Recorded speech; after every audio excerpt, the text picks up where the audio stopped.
Yeah. We'll start with the unfortunate reality of yet another road loss for the Mariners, now 1-4 on this road trip with another dropped series. And the bummer was it's a pretty entertaining game. Mm-hmm.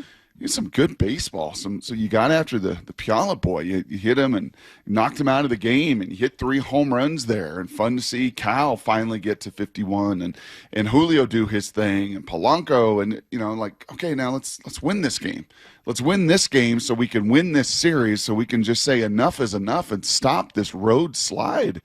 And instead, it's just opportunities abound, bases are loaded. Doesn't happen. Get to the later innings, get opportunities. You just can't get that hit. You just can't do it. And 5 straight series losses on the road at a time when you absolutely need it the most. And it just, I kind of, not a good. I told him I got to go to bed. So what is it? Why are you more upset today? Well, just because you've got 23 games to go, Salk, and it's time. And it's time. You have a players. Was it a players-only meeting? I don't think it was players-only. Meeting? No, whoa. Hold on. What? It was not a Lou Piniella-led meeting. Let's not put out misleading information. They had a team meeting.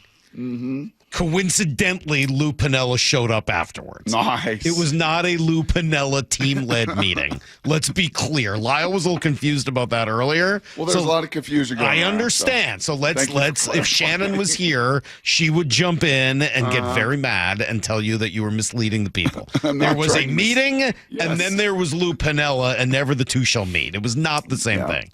Well, let me quote the great Bryan Woo because, per usual, you don't need to quote him. I can play it for you here. I got some Bryan Woo. Kid just nails it. He sure does. You just got to take accountability for it. I mean, at this point of the year, you can make all the excuses you want. You just got to play better.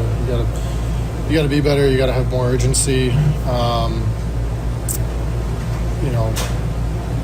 think all the guys in the locker room, especially the guys that have been there the last couple of years, are sick and tired of the last couple of years of what have happened in August and September, and it's up to us to flip the script and do something about it. That's all it really comes down to.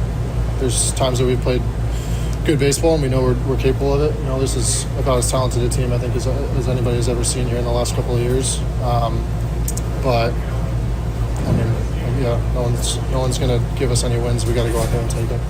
Okay, a couple things. Number one, just emotionally, I'm sick and tired of being sick and tired, and I think that is there's a lot. There's a lot in the community that are in that space. Mm-hmm. Number two, this is on you, the players now. You have said it. I feel it completely. This is not about what was not done in January, February, March. All right, that's not the way this thing works. Not the way sports works. Guys go down. The next guy's got to step up. There's roster. There's drafts. There's acquisition phases. This team's acquisition phase, where they take the most advantage, is during the trade deadline, and have so for a bunch of years, and should be given the credit for what they've done to acquire at that deadline. Now, the players, as Woo said, that are some of the most talented we've had. There's no excuses. There's no pointing fingers. There's looking in the mirror and getting it done. And it's not one or two guys a night getting it done, right? It's now time to string this thing collectively to get it done offensively. Lastly, as far as this road goes, as I've been thinking about it and just stewing on it, something has got to change in the early innings of.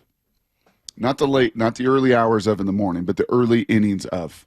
Right, the offense in the early innings of on the road for the last 15, 16 games has been non-existent. So something has got to change. I don't know if that's in the warm-ups. I don't know how much you mess with routine. I don't know what it is. I think the same thing for some of your upper crust pitchers. If you're going to get to Woo, you're going to get to Woo early because then he settles in. So there's just something out the gate. If this were, and again, baseball's not football. That's pretty standard for good starting for pitchers. Elite pitchers. I get it. Right? I mean, I'm not going to hold Bryan Woo accountable for more than any other elite pitcher.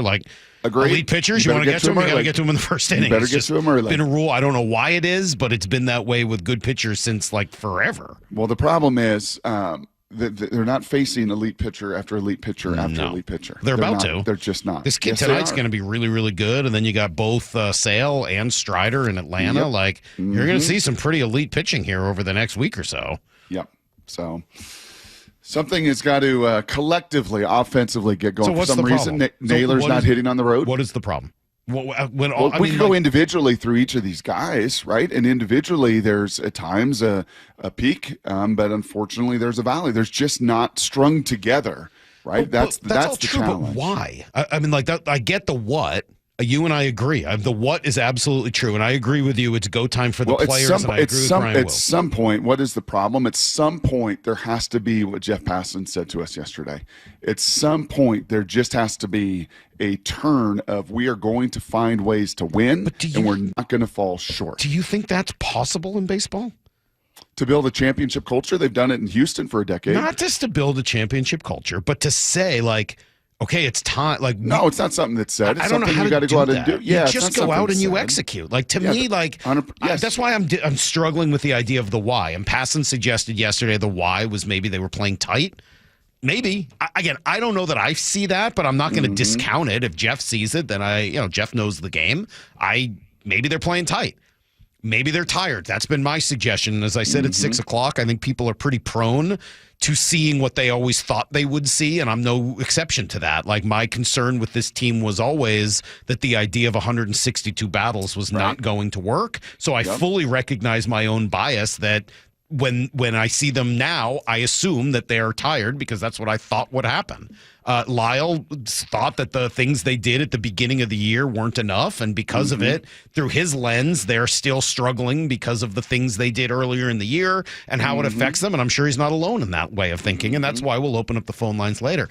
I don't know the why, and my concern is that in baseball, there is no fixing the why. Like, You can try to, tweak your swing. You can watch more film. You can do early work.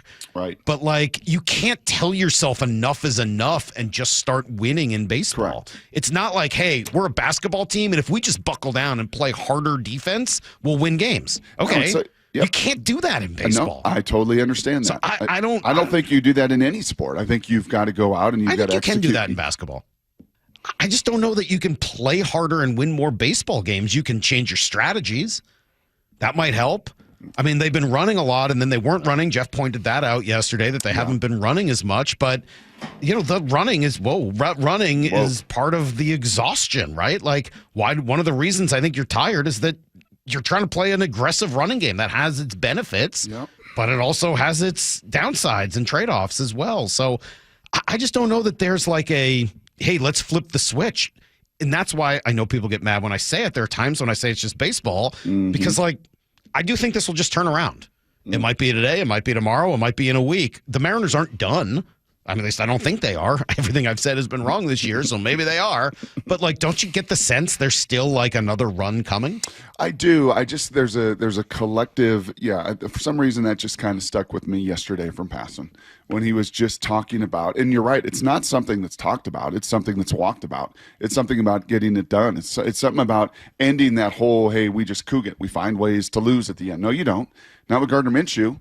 Not with, some of the better players and the better teams that you've had that change that belief system. We're not going to find a way to screw it up. We're going to find a way to win it. And we really do sincerely, wholeheartedly believe that we can do this. And it isn't. Now, that is different. Now you're talking about confidence. That's exactly right. And I would agree with you that confidence can absolutely play its way into baseball in a way that deciding to play hard cannot. 100%. But I don't know how to instill it. I don't know how to make it happen. I don't know how to make the guys just think that they're good enough to get it done. You sure would have thought it would have happened after that after the home, 9-1 and heading out on the road. And I mean, you would have thought the confidence was at an all-time high, and instead it led to the worst road trip of the season. So I'm at a loss, man. We got to take a break. We'll come back.